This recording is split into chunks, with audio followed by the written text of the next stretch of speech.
is Tzvi Kaufman. I've been operating multifamily low-income property in the United States for about 30 years.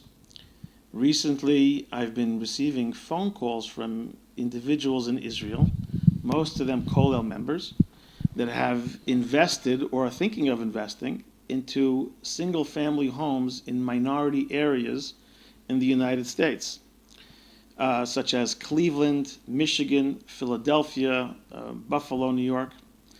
Now, it's impossible to make money on a single-family home investment in any of these areas, simply because if you have even one tenant changeover, you immediately will lose usually at least $6,000, but it could be $8,000 or $9,000 from the tenant turnover as well. They'll generally go out after not paying about 4 months of rent.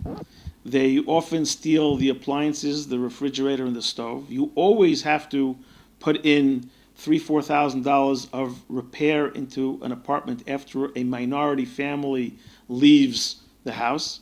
Very often they will damage the heating system, which can be $2,000-$3,000. And there are many, many other expenses directly related to getting these people out. Sometimes you need a lawyer, and you need to have downtime while trying to wait for looking for a contractor, and getting a contractor to fix up the house and making sure that the job gets done properly. So generally, a tenant turnover is at least $6,000, and because there are so many vacancies in these areas, there are people called professional tenants. They go in, they stay for 4 or 5 months, and then go to the next place that'll take them for 4 or 5 months. So if a house has 2 of these turnovers in a year, you can lose $12,000. Now, when these investments are shown to Israeli investors, which are mostly people learning in yeshiva, they don't tell them about the possibility that people can leave and they will have to pay $6,000 each time a person leaves. And they are not told about this $6,000 or $12,000 expense, and they are sold houses for $60,000, $70,000, and $100,000 when the houses in the United States are sold for $4,000 or $5,000, $10,000, even $3,000. You can buy these houses. And I've shown many people the history of the investments that they've bought, where the seller bought the house 2 weeks before they bought the house for $30,000 and sold it to them for $130,000. I have here papers. Here's a house that the seller bought the house for $10,000 and sold it for $130,000. And there are many of them, all to Israeli investors. Here's one for $17,000, sold for $133,000. The people in Eretz Yisrael are being taken advantage of in a terrible, terrible, terrible way. It's simply not possible to make money on a single-family house in a minority area that is not owner-managed or owner-occupied. That's the reason why banks won't lend to non-owner-occupied houses in these areas.